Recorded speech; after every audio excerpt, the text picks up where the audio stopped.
Hey, what's up, Los Angeles? What's up, Ramley? Welcome to the Rams Skinny here on the LAFB network. We are Los Angeles Sports, and we are talking all things Rams. It's definitely been a good weekend for the Rams.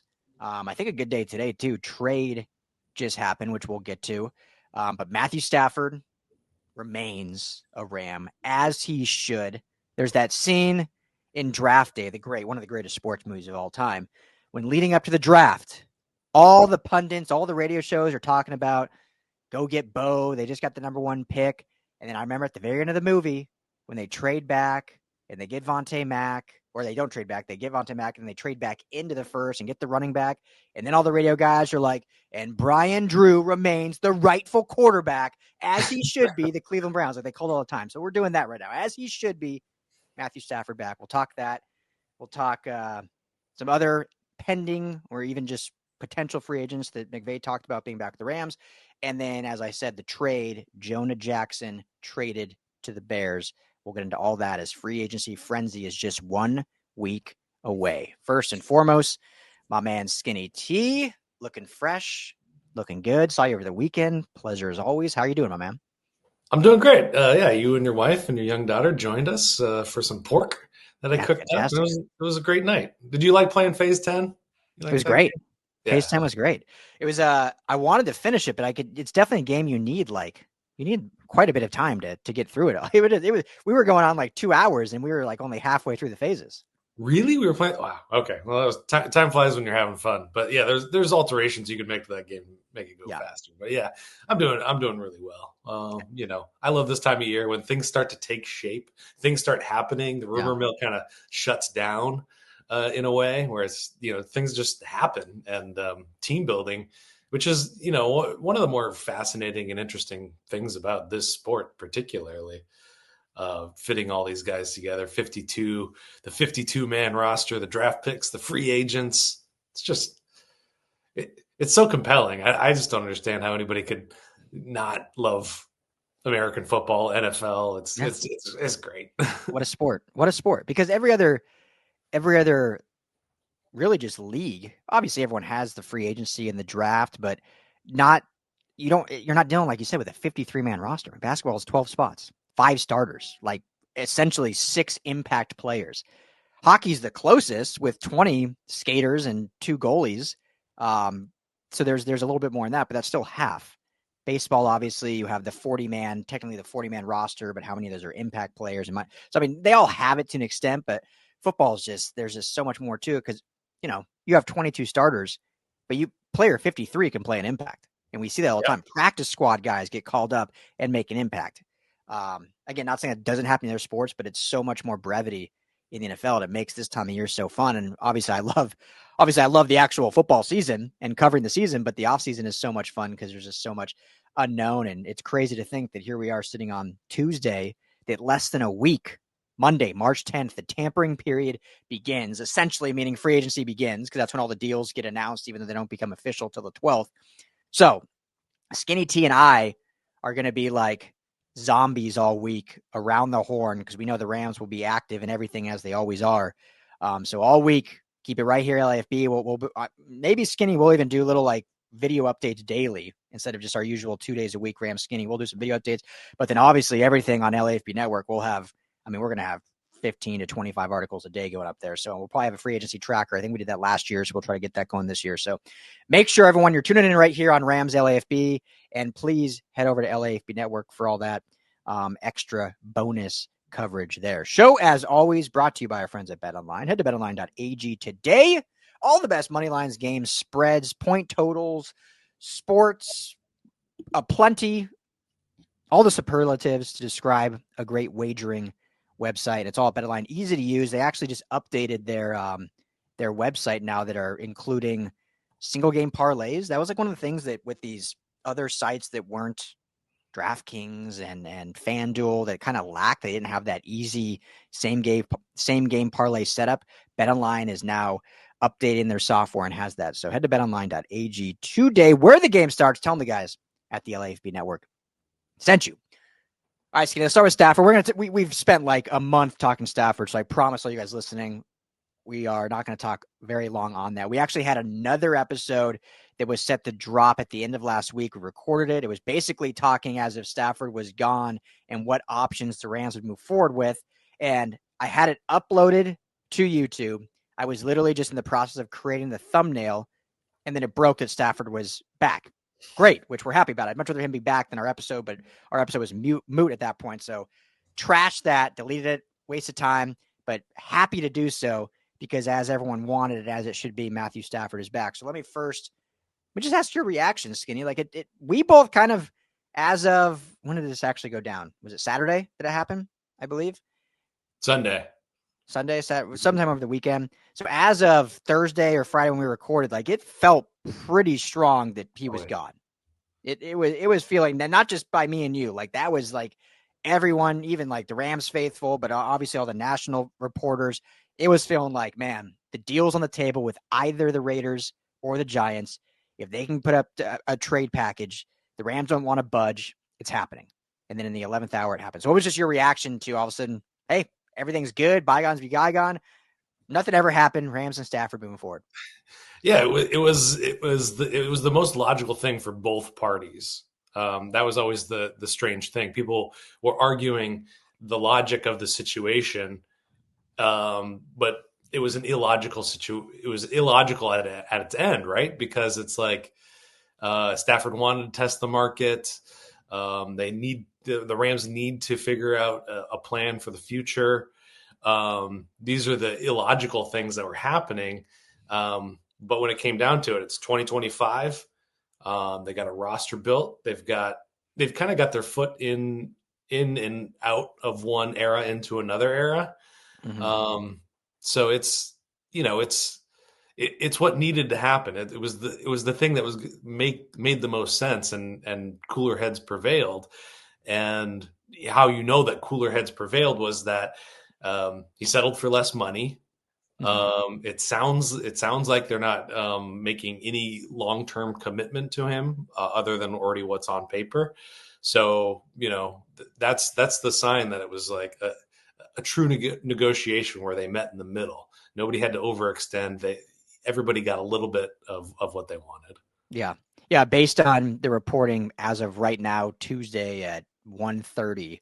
So if this breaks before I publish this, the contract details have not totally been disclosed, but essentially what we've heard is it was a renegotiation of his current deal. So no added years. He had 1 year left, and basically added more guaranteed money to that current year left remaining. And basically next year they'll go through the song and dance again.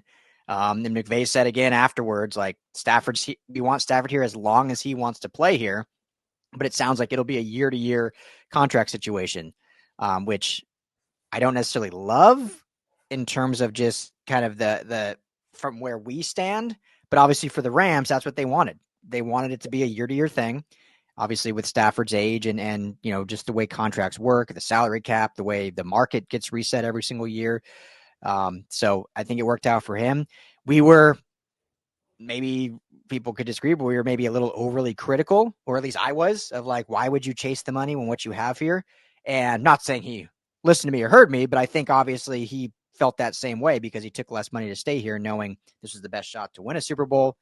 Family's here. They love LA. They love the organization. The organization and them get along great. Him and McVay are great friends. And like we've said a bunch, like he'll make that up in endorsements deals in LA. So the money was never the thing. It was more the feeling of, I think, wantedness or the pride of the market value. And so when we see the actual figure, I'm sure it'll be probably close to 50 when it's said and done. Yeah, the only thing I am curious about is the cap number. And from what I've heard about that is it's not going to go up, which is good, but probably also not going to come down. Yeah. But they're doing some other moves that are freeing up a whole bunch of cap space. So they're going to be in a really good spot. I feel like, with their offseason, kind of template, what they're working with in terms of draft picks, capital going into free agency, all that good stuff. Yeah. The year-to-year thing, McVay said, we're going to be going through this again next year. He said the first negotiation took 7 months. This one took 3 weeks. So hopefully the next one, the 2026 version of this, is going to take a few days. Yeah. But just prepare yourselves, folks. you know,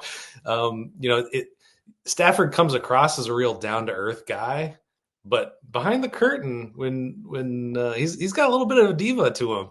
So we'll see what divaness expresses itself in 2026. He's a quarterback. They all are. Yeah, that's a great point. One of the funny things we like to say that the Rams don't really have a poker face. And in Sean McVay's press conference, he kind of played the two sides of the same coin. He said he's sleeping a whole lot better now, but he was never worried that Stafford was going to leave. I love that. Yeah, just hitting both sides. But it's so fitting. The Rams they're truly the Hollywood team of the NFL. So it's fitting they obviously play in Hollywood, but they really are. Like when you think of storylines, there's really none better than the Rams every year with their blockbuster trades, their draft strategy, the way they do personnel, their coaching carousel they have to go through all through the staffing and obviously now this with Stafford. So, but great news. He's back. Everyone can be happy. Rest well the rest of the offseason, at least at quarterback.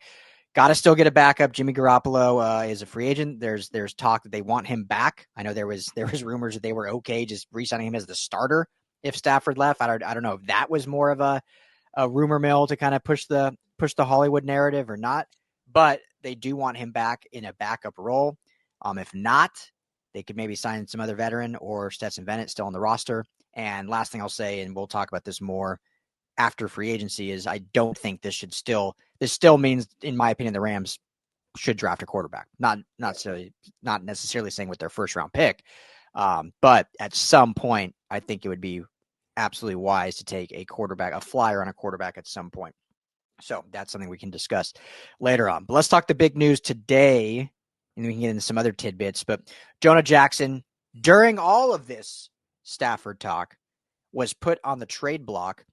And very quickly, the Rams were able to. I mean, it's crazy how this news happened. And we didn't even mention this. Stafford renegotiates, he stays. A few hours later, Alaric Jackson signs his extension, starting left tackle of the future, 3-year deal, right about $19 million per year is kind of what they got the deal. So I think that I saw that was a value of 9th total in the NFL in terms of left tackles.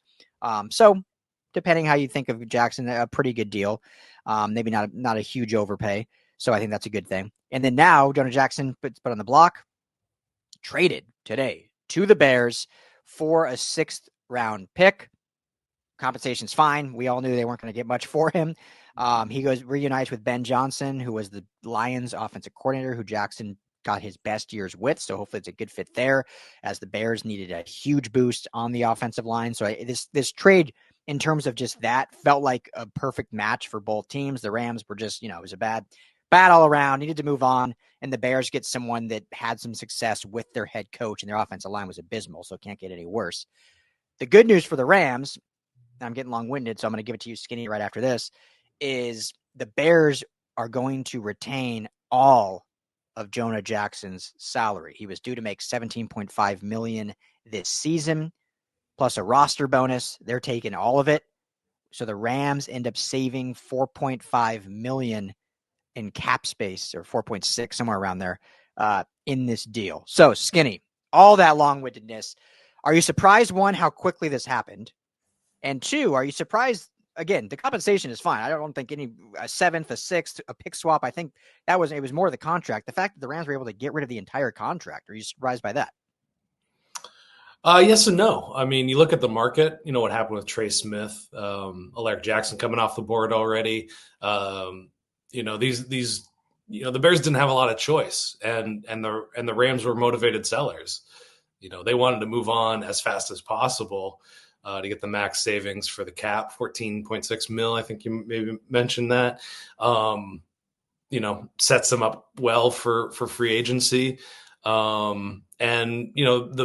The Bears don't have a lot of options, other than this kind of a move. So, the Rams were in a good place to move on, and the Bears found something that they needed, and they didn't have to compete with anybody, So if this is the best trade the Rams can get, I think it's a win-win across the board.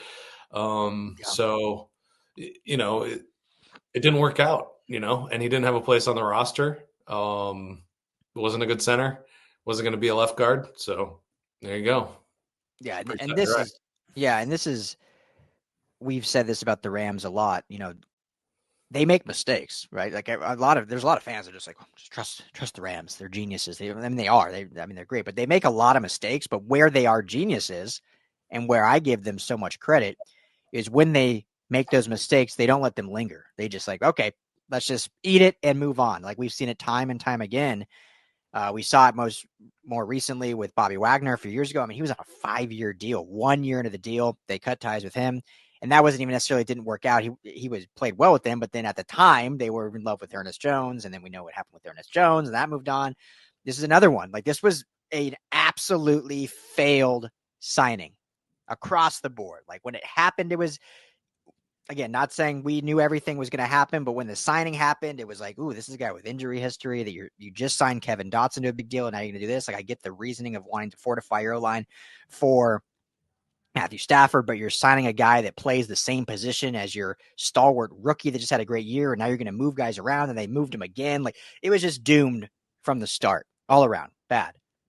So the fact that they just said it instead of trying to run it back and force it to work again because of the money that they owed him, they said, you know what? We're ripping the bandit off. We'll eat the dead cap as we always do. And let's see if we can find someone to get anything for him. If not, I mean, I think they were ready to just waive him if they didn't get anything and just move on anyway. So the fact they got a sixth, which now gives them, don't they have like six-round picks or something now? Something crazy? Is that right? That's crazy. Something crazy like that. I'll verify when you're talking. But the fact that you're able to get that and get rid of the entire contract so they're not on the hook for anything. Yeah. I mean, it's that I think is what makes this organization one of the better ones in all of the NFL is recognizing when they make a mistake to correct it quickly instead of just letting it linger and hurt you down the line. Yeah, 100%. The cap savings again. I'm just going to go back to that. That alone is worth it, and the fact that they got even more. They're Bo Limmer was a 6th-round pick. Yeah. Can you get another starter out of it? We'll see. I don't know. But yeah, I mean, it was the right thing to do. Everything fell into place for it. So beautiful trade. Absolutely. Love it. I just want to confirm here that they do have, let's see how many 6th-round picks. Yeah. I hate when they just tell you the numbers here. I don't know. I'll confirm later, but they did. Yeah. Another 6. They have a lot now. So overall a solid trade. And is this one that, I mean, do you think they address the offensive line in free agency? Or is this a kind of tell that, obviously they re-signed Jack. So as it stands right now, got Alaric Jackson at left, Steve Avila back at left guard as he should be. I'm assuming Bo Limmer as your starting center. And then Kevin Dotson at right guard and Rob Havenstein, which we'll talk about in a minute, but he is set to return. And the Rams did say they want to keep him at right tackle. Do you think they go for a depth piece or they're kind of good with this? And they'll use a draft pick on a lineman for sure. But do you think they address anything in free agency? It's a possibility. I think that interior kind of took a step back. I don't want to point at all of it at Bo Limmer. But I think, it's a possibility. Where my mind keeps going is there's 2 fantastic centers for the draft that I would be really excited that if they drafted in the first round, they would have to. That being North Dakota State center and the Georgia center, whose names I'll have right here, Gray Zabel and Jared Wilson. Jared Wilson had like an insane, posted something for a 310-pound guy. I think he was under 5 in the 40, just an insane combine numbers. So go check that out. I don't want to talk to anybody to taking a center, but these are the things I get excited about. And, Matthew Stafford was under a ton of pressure last year with the starting lineup in there. I think that's something they have to address. So I wouldn't be opposed to it. Fine, if maybe they're going to roll with Limmer. Um, maybe they obviously know far more about what he's capable of, but I think there's an opportunity there. Yeah. Yeah, 100%. And the Rams now have 4 6th-round picks. I don't know where I got 6. That'd be a little ridiculous, but still 4 6th-round picks now, and we know how they've drafted in the 6th round as of late. So I think that'll be good. Which, if anyone wants to know where you can find this, we have a Rams draft pick tracker at LAFB Network. So all the future picks and where they came from, you can go there and find it all. All right, so moving on to players they want to keep came out, and they did say Rob Havenstein they do want to retain. Obviously, he's under contract, but they don't want to move on. And Tyler Higbee. So Havenstein, I don't think we need to talk much about. Obviously, he's your stalwart right tackle, is your most tenured Ram. He's played very well when healthy. Great. That makes sense. You got to keep some continuity there. If you want to add anything, go for it. But I think we can be very quick. Rob Havenstein here to stay, as it should be. Higbee is an interesting one because I think we saw, Skinny, how valuable he is to the offense when healthy. Like, there was definitely an uptick when he was out there, and they actually utilized the tight end position, which they didn't do as much without him. Part of that because Colby Parkinson isn't meant for that role, and he wasn't signed for that role, but he kind of had to play that role with Higbee being hurt for most of the season. But when Higbee was back, he was great. The problem is the health, and got banged up again even after coming back a little bit. So I still think the Rams need to address tight end, whether it's through free agency or the draft. But do you think it was wise, or do you think it is wise to keep Higbee as kind of that veteran leader in that room and then still add to it? I have my questions about Higbee as well. I mean, his production, his role in the offense has changed significantly over the last couple of years. Obviously, last year didn't play hardly at all. But you see, how they use him still is effective. Is he the most effective player at that? Is he as effective as he was early in his career? No, I don't think so. I think his contract has some wiggle in it as well. So I think they'll probably work on some renegotiating with him. But this is absolutely 100% an area that they need to. This is again, I think, between center and tight end, I think these are prime first round draft pick positions. Mm-hmm. So I think they go that direction as well. The tight end class seems to be pretty deep from what I've seen and read. So I think that's definitely on the table. I'm hoping for a contract renegotiation with Higbee. But I also think maybe it's pointing towards an increased level of true 12 personnel. Mm-hmm. Especially with Kupp probably most likely gone. McVay did say he's open to Kupp returning, but that's like, saying you're open to winning $1 million. It's like, yeah, of course. Yeah. You would love him to stay. Chances are still low on that. But I think, maybe this offense starts to look a little bit different, a little bit more 12 personnel, two tight end sets. I think that could be something, where Higbee can still be involved with a drafted tight end. So that's kind of where I'm predicting they go. Yeah, I agree. I think so. And yeah, we'll see if a restructure comes. But I mean, this tight end class is interesting because a lot of people say it's very top heavy, which it is. Obviously, I think after Tyler Warren and Colston Loveland, there is a drop off. And those are certainly your top 2 guys that are going to be first round picks. So if one's there at 26, do the Rams go there? I think that would be a home run pick. We know Sean McVay has been bullish on the tight end position.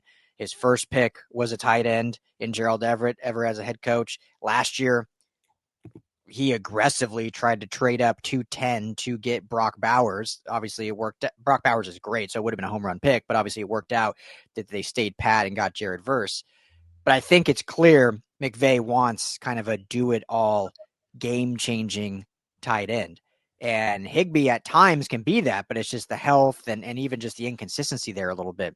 So I agree that they're definitely, I think, will add someone in this draft class. And if it's one of those guys at 26, great. If they're gone and they can get Harold Finnan Jr. out of Bowling Green, I like, and we'll get into the draft stuff later. But there's some other players that, a lot of people think there's a huge drop-off. I don't know if there is as much. There's a drop off from those two for sure, but I Yeah. think you can still get some high end talent in that second and third round from guys that could actually do some damage. I mean, this is going to be a late round pick, but the UCLA kid, Maliki Matavao, I think has some high end talent. UCLA has a history of producing good tight ends. So, and he doesn't have the kind of the checkered, at least recently, the checkered injury history that I'm drawing a blank on his name, the last UCLA tight end that came out did. So, I think there's some optionality there that, when we get to the draft, we'll talk about all that. But I think tight end is definitely a position just because them saying Higbee is back, they're happy to move forward with him. I don't think that means they're not going to be adding a tight end, whether free agency or the draft or both. And I know that room will be a little full because Parkinson still has 2 years left on his deal. Davis Allen is, still on his rookie deal. They still have Hunter Long. I can't remember if his deal's expiring or not, but as of now, Hunter Long. So there's options there, but we'll see. Let's end with this, Skinny. And you mentioned Cooper Kupp. Just today, Davante Adams officially released by the Jets. So he is now a free agent. Don't have to trade for him. You're not taking his $39 million cap number. Obviously, there's been a lot of chatter now of like, oh, Adams would be a lot of fun with the Rams. He wants to play in the West Coast. He's basically kind of said Rams or Chargers, I'd love to come play for either of you. I think he's a fit for both these teams. Cooper Kupp, and I can't remember when a roster bonus or any of that would come into play. So this could be moot if that's the case. But there's a world, Skinny, I just want to get your thought on this. So the tampering starts March 10th. There's a world where the Rams can basically, Kupp's under contract. They're not like up against like a deadline for, tendering him or putting anything on him. Like he's under contract. So the ball's in their court to kind of what they do things. Like there's a world where they could basically call the agent of Davante Adams, see what kind of market Adams has. And let's say it's a lot less than what he was getting. Let's say his market is, I'm just throwing numbers out there, a 3-year, $26 million deal. Puts you at what, about 9 per, a little under 10. He might get more than that. I'm just making numbers up. The Rams, who, as we learned a few days ago, have not asked Kupp or had not even talked to Kupp about a renegotiation or a pay cut. There's been no contract talk. They basically said, we're going to set to trade you, and that's kind of been the conversation. So there is a world where they can go to Kupp and say, hey, you're most similar in the market based on age, based on production to Davante Adams right now. They're both they're not the same exact player. I get that, but they're very actually similar in size. They both play a lot more in the slot than other receivers on the market. We're going to trade you, or how do you feel about this deal? This is what Davante Adams is getting on the market. Would you renegotiate to that deal, or would you rather keep your deal and we'll send you for a 7th round pick to Cleveland or wherever? Do you think there's a world where that could actually happen? Do you know what I'm saying? Like, I don't know if I'm explaining it right. Yeah, no, I get it. It's such an interesting nugget that they didn't even approach him to renegotiate. Like, what does that mean? Yeah, like it sounds like they're just like ready to be done for whatever reason. which is always, it's perplexing in a way. It's we've never seen the two wide receiver situation work out with Stafford and the Rams. We've seen the ones. We've seen Cooper Kupp have a fantastic year. Puka Nacua have a fantastic year. So yeah, I'm just kind of curious where where the whole offense is gonna land. Like I was saying kind of earlier about having one foot in one era and the other foot in a new era. I think that's probably why they want to move on from an older receiver. So like Cooper Kupp or Davante Adams, as much as I think he would fit nicely, and I think they're going to move to get younger, and those offensive weapons is where they need to move toward. To get younger. Stafford's getting older. Kupp's getting older. Those are the two big dominoes left to fall. So I don't think they would offer. They may offer it to him, but I don't even think it's on their radar. I don't think they want Kupp back. Otherwise, there would have been a negotiation. There would have been. They recognize that they're kind of on this cusp, and they we've talked about the succession plan for Stafford. There's got to be a succession plan for Havenstein. There's got to be a succession plan for Higbee, you know, and Kupp, you know, and well, Nakua is the Kupp succession plan and worked out fantastically. So it's all very murky and muddy, and even more so around Kupp because it just doesn't look like he's got a lot in the tank.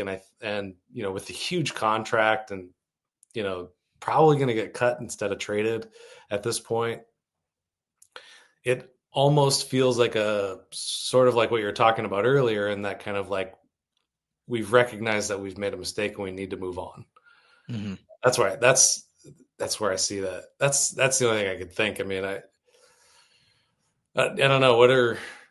Where are you on the Kupp thing? Yeah, I mean, it is so bizarre how they haven't even like had those talks. And then to me, there's two possibilities. There's probably more, but just in my head, my line of thinking, there's two reasons. And one is kind of what you alluded to, that they've gotten to a point where they just see a world moving forward without Kupp. Meaning, at this point, we all thought him and Nakua could work together, but after seeing it in action, they're two similar players that to get like they can make it work. That doesn't mean they can't just like do it, but for them to like get to another level, to not be one play away from an NFC Championship, but actually go to the NFC Championship, go to the Super Bowl to elevate the offense that was not good last year. Let's be real. The offense was not good last year. To get to that level, I'm just speaking from their mindset. They need a receiver that complements Nakua that's not the same, because Nakua is the future there. Yeah.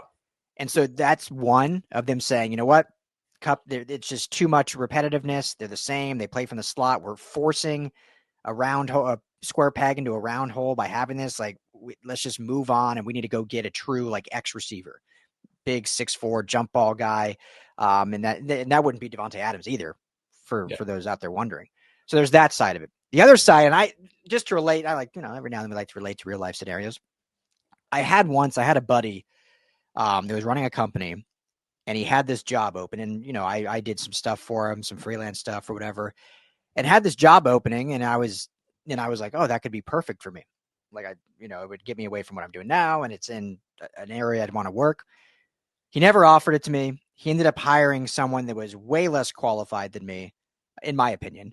And to me, it made no sense. I'm like, hey, we're buddies. Like, I'm like overqualified for this role. Like, it wasn't anything like it was like me getting an upgrade. Like, if anything, it was like a demotion in a way, just because I think it was overqualified, but he never offered to me. And I remember I asked him once, I was like, hey, just curious, like, it's not the end of the world, but like, did you not think I'd be good at this? And he was like, no, I thought I would have been insulting offering it to you because it was way under your value. Like, you're way more valuable than what that role was. The pay wasn't that great. Like, I could only offer a certain amount of pay for it. So I just thought you were overvalued. To me, I was like, well, I still wanted to do it. Like, I get to work with you. Like, it was a field, like whatever. Like, I knew it was going to be not a lot of pay.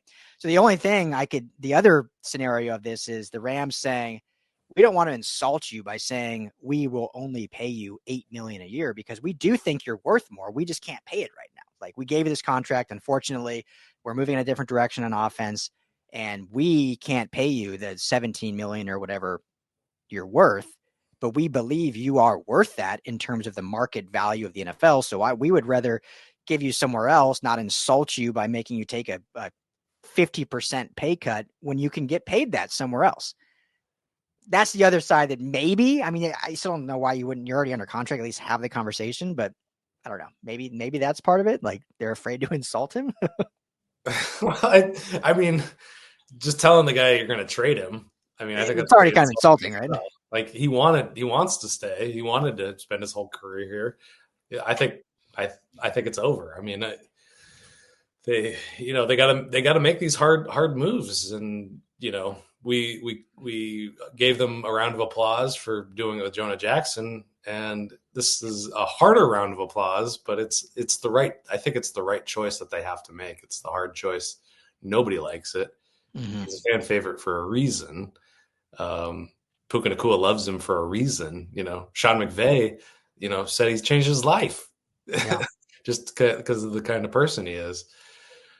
So, I mean, yeah, it's a begrudging pat on the back, but I've thought it since it was announced. I thought, earlier in the season it was time to move on. I think his trade value was higher Mm-hmm. around the trade deadline, so I think that was a mistake. Yeah. So it's when they say it's football as a business, it's like this is the most personal version of football as a business. I mean, it's people too. So Yeah. I mean that's why I don't like talking, in such generalities about Cooper Kupp. But I mean, Yeah. this is him, Exactly. Yeah, I agree. I do honestly believe that if and when he gets traded or released, I still could see him going somewhere else, playing 2 to 3 more years, and then ultimately being back on the Rams staff. As long as this marriage isn't in like real ugly, which I don't think it will. I know there's probably some mixed emotions and some hurt feelings at one point. Or I know when it was very unlike Cooper Kupp, his post of saying like it's not my choice, but the Rams have decided to trade me. Like it was just kind of like out of character for him to even like voice yeah, anything. So yeah. clearly struck a chord. Um, but I do believe it'll be handled in a professional manner that I could see him totally back on this staff in some capacity in 2-3 years when he does retire from the game.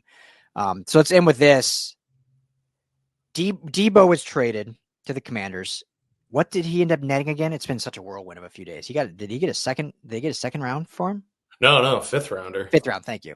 So they got a fifth rounder, and let me even look. Unless what is his contract right now? So he is, unless so he had a very team friendly deal. Unless the Commanders already reworked it. Basically, he's under contract for 25 with a $17 million cap hit, and then all the rest of his contract is voided. I don't know if that was part of the trade or that was his actual contract. I mean, yeah, they're pretty smart up there about those things. So Yeah. So regardless, I'm saying this because I think people saw that and like, oh well, Kupp's better than Debo. He's going to get more compensation for that. But I think because of Kupp's contract, if they are going to move him, in my opinion, it's going to be less than that. I know people don't want to hear that. What do you think?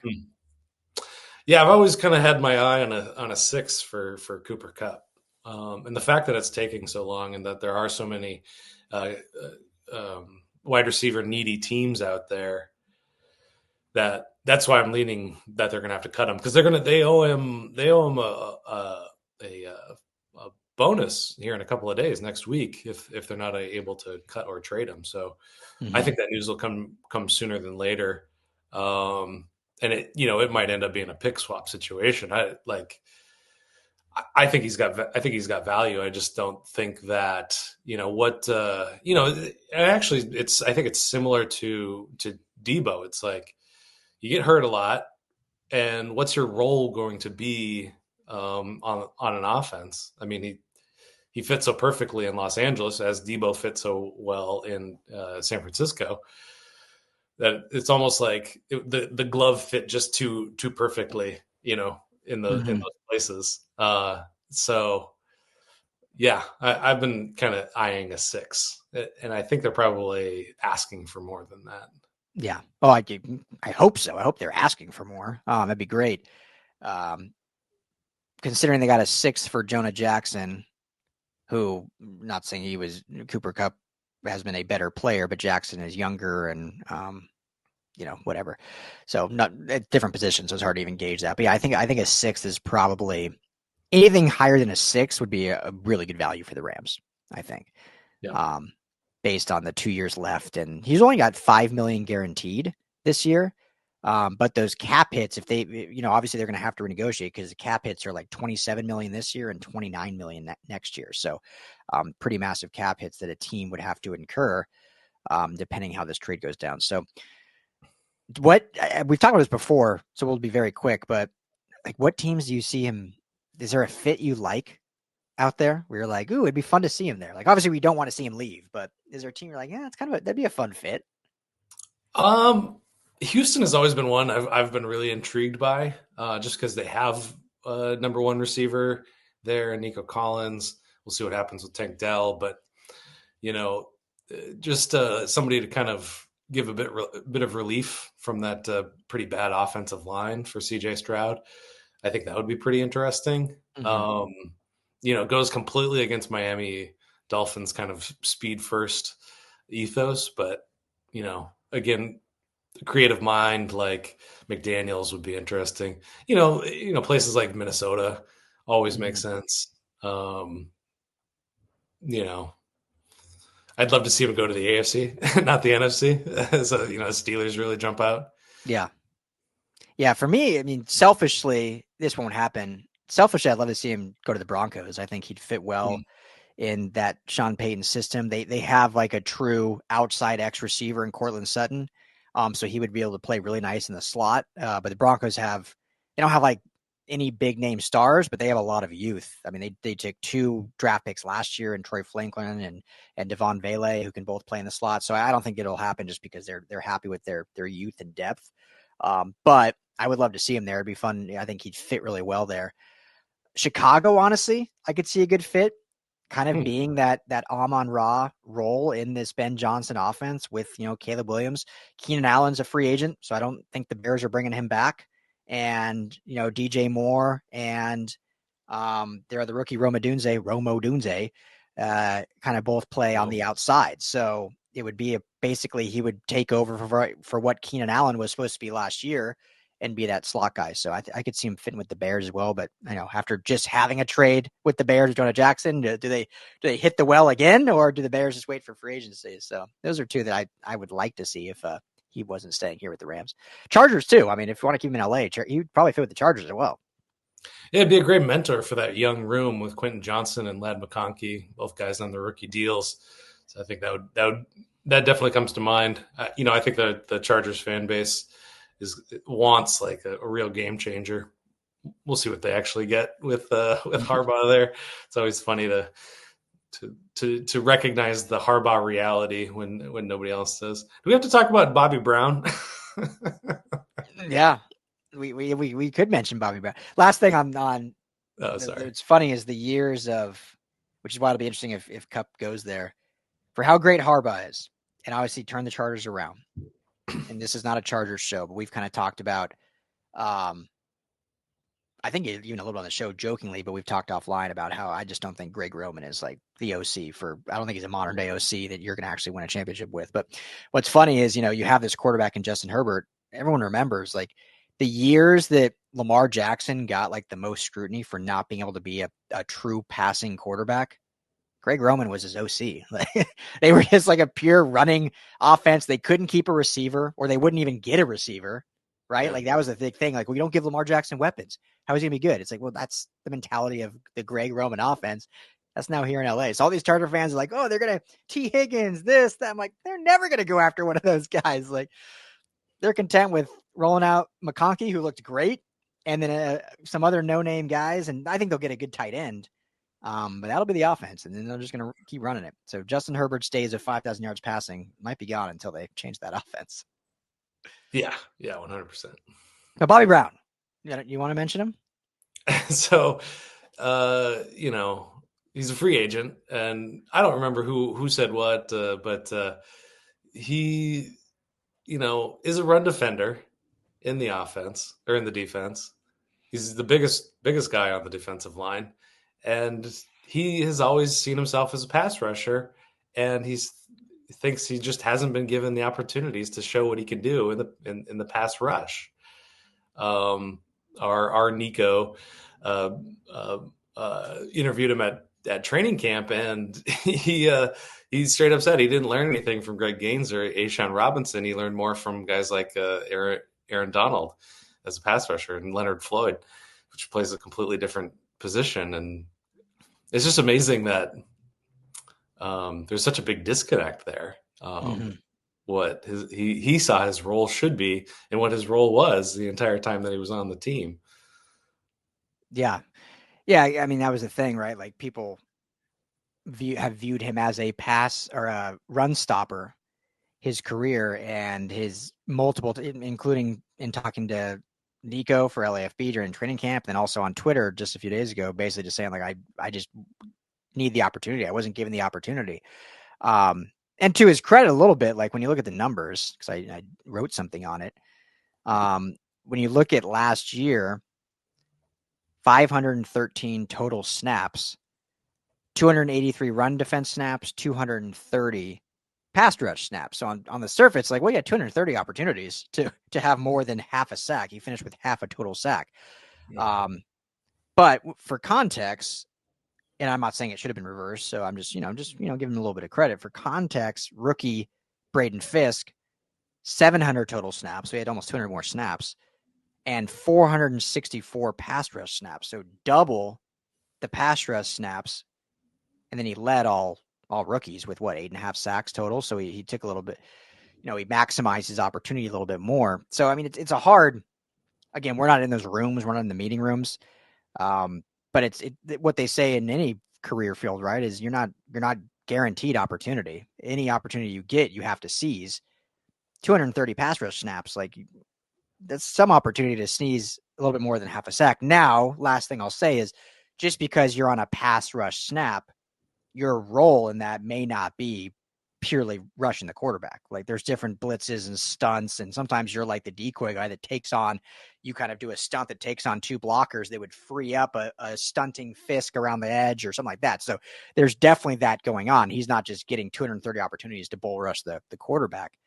So it's an interesting conversation.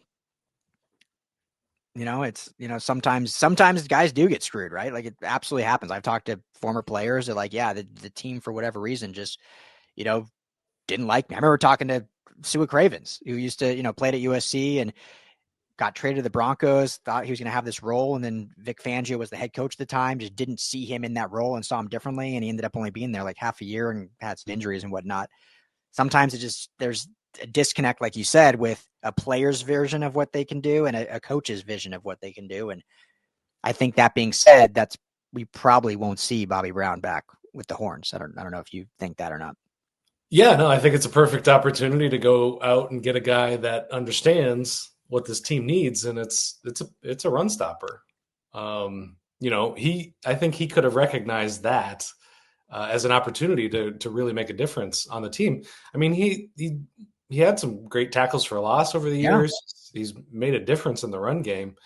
Going back to what you're saying about the stunts and everything and the opportunities that he didn't get, it's like they give those opportunities to the guys that they trust to execute the play to perfection, to execute it at a high level.